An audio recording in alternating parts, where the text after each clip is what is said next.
देश की राजधानी दिल्ली में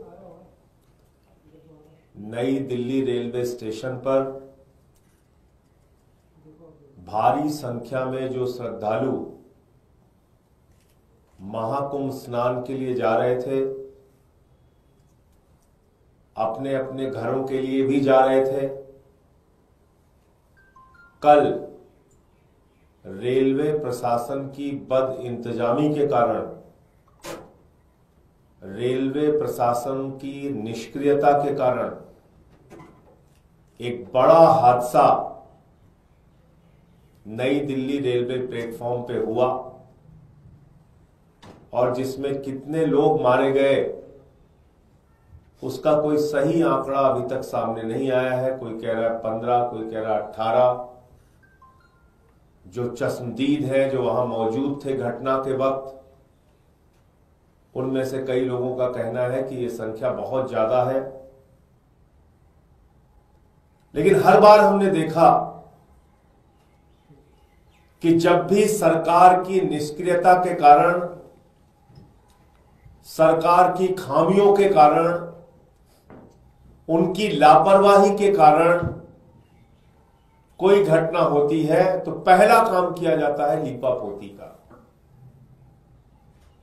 जिन लोगों की जान चली गई उनके प्रति कोई संवेदना नहीं है। जो लोग घायल हो गए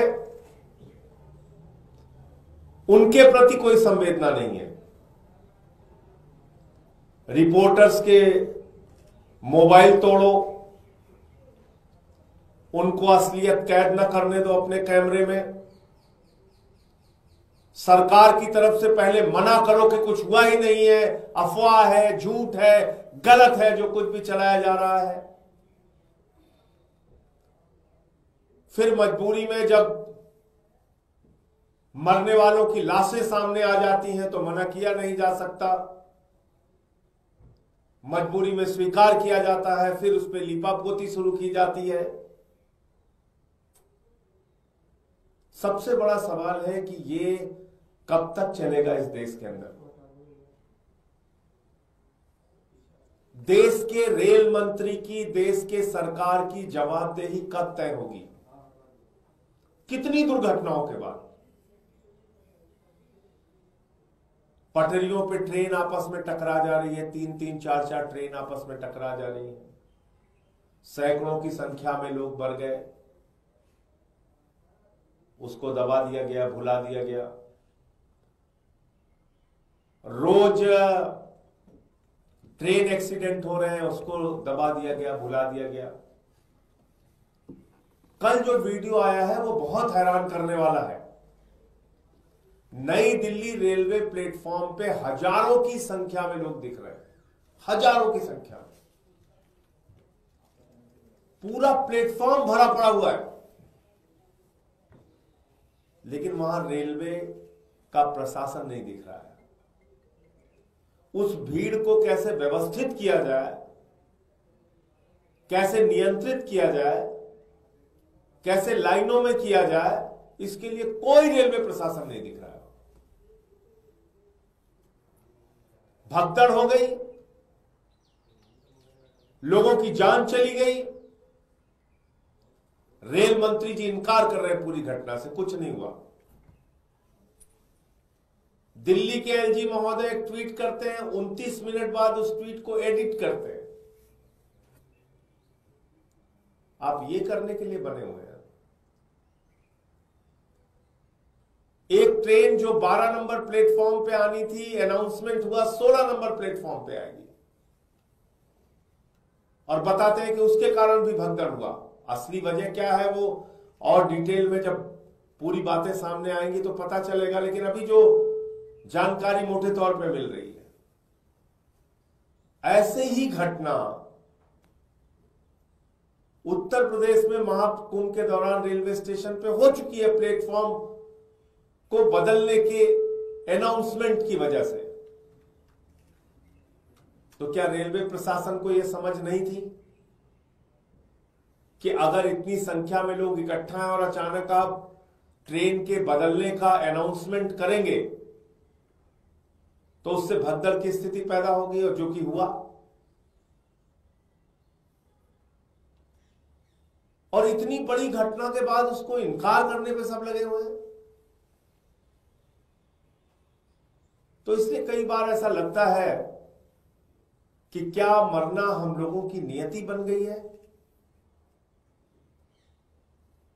कभी नोटबंदी के बाद लाइनों में खड़े होके मरना है, कभी कोरोना की महामारी में मरना है,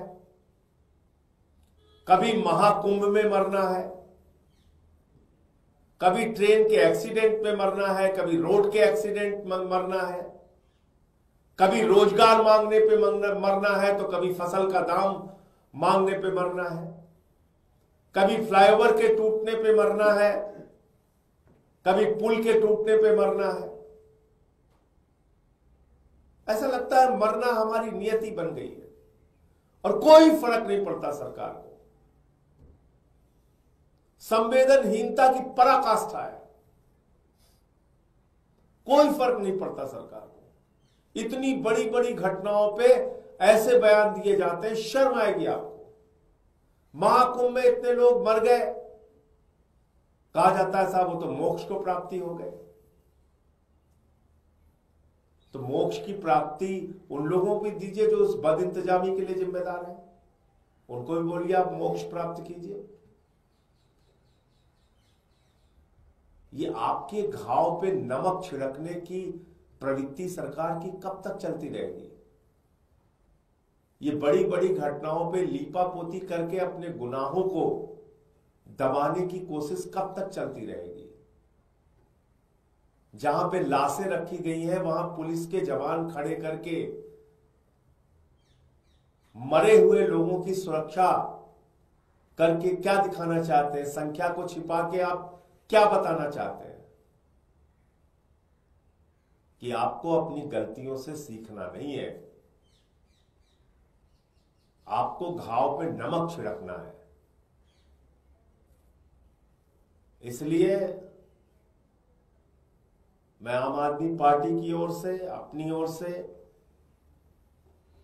जो लोग इस घटना में मारे गए हैं उनके प्रति अपनी गहरी संवेदना व्यक्त करता हूं। ईश्वर से प्रार्थना करता हूं कि उनके परिवारजनों को यह अपार कष्ट सहन करने की प्रभु शक्ति दे, उनकी पुण्य आत्मा को अपने चरणों में स्थान दे।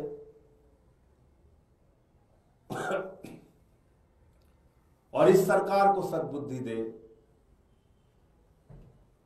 कि कम से कम ऐसी घटनाओं पर संवेदनशीलता दिखाइए, उसको मना करने की, लीपापोती करने की, झूठ बोलने की प्रवृत्ति को छोड़िए और कुछ भी बोलने पर धर्म विरोधी बता देना, देश विरोधी बता देना, विपक्ष को गालियां देना, सोशल मीडिया पे कैंपेन चलाना, ये सब घटिया काम बंद कीजिए। इससे कुछ फायदा नहीं होने वाला है, ना आपका ना देश का। गालियां आप दे सकते हैं, कोई दिक्कत नहीं। हम लोग कुछ भी बोले, आप धर्म विरोधी बता दो, कुछ भी बता दो, करो आपकी मंशा यही है। लेकिन कम से कम ऐसी घटनाओं को रोकने के लिए ईमानदारी से प्रयास कीजिए।